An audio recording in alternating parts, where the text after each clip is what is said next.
भारत विश्व चैंपियन दक्षिण आफ्रिका को हराई रचिला इतिहास। भारतीय महिला क्रिकेट दल इतिहास रचिछे।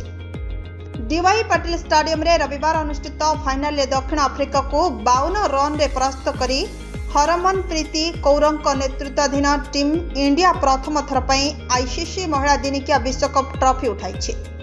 बैटिंग, बॉलिंग और फील्डिंग रे असाधारण प्रदर्शन सह एही विजय हासिल करिछि भारत।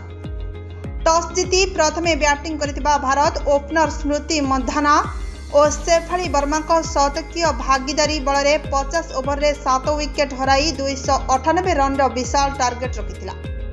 जवाब रे दक्षिण आफ्रिका 45.3 ओवर रे समस्त विकेट हराई 246 रन रे ऑल आउट होई पराजित होइछे।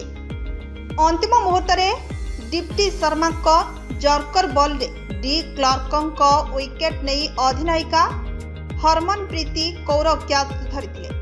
यापरे खेलाड़ी माने आनंदर अधिनायकଙ୍କ निकटरे धाई आसिथिले।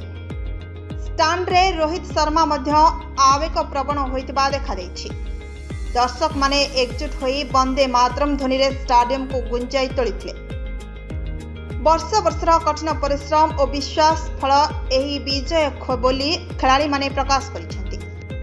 Report now Odisha news.